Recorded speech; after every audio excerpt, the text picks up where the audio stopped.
Dad, can you just straighten out your legs there?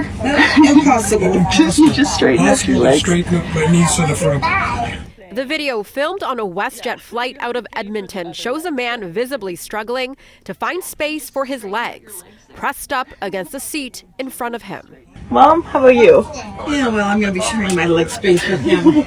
The clip has racked up more than 1 million views, prompting a flood of comments from travelers, calling the experience unacceptable and vowing to avoid the airline altogether. Unfortunately, we don't have any regulations governing the amount of legroom available on flights. However, passengers do have to be provided with sufficient space to allow them to actually sit on the plane. WestJet describes its standard seats as offering the least legroom while advertising premium seating options for an added cost. The airline recently reconfigured parts of its Boeing 737 fleet, adding an extra row of seats and introducing slimline designs. A seat doesn't have to be nice, doesn't have to be comfortable, but it has to be big enough that a passenger can sit down into it. If the seat is too small, and WestJet knows it to be too small, then it is selling a service that it actually knows it is not able to deliver. That is called fraud.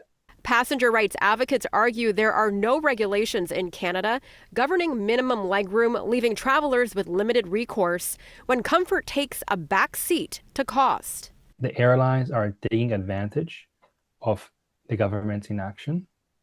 So if you don't like what you are seeing, you need to ask for an in-person meeting or a video meeting with your federal member of parliament and need to give them an earful.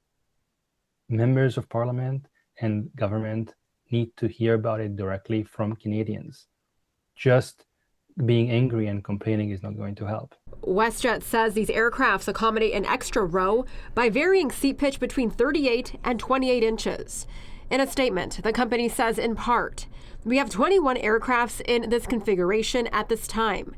We are closely monitoring guest and employee feedback to assess the product's performance, comfort, and suitability, while ensuring our unwavering commitment to safety remains at the forefront of every decision we make."